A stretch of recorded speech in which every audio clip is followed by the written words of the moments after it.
तैयारी होनी चाहिए, समझ में आ रहा है। ऐसे आप उठा के चले आते हैं,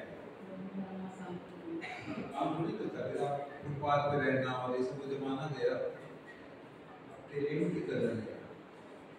अगर आप टैलेंटेड हैं तो आपको ज़रूर काम मिलेगा और मनचाहा काम मिलेगा, क्योंकि जो टैलेंटेड नहीं है उनको भी खूब काम मिलता है।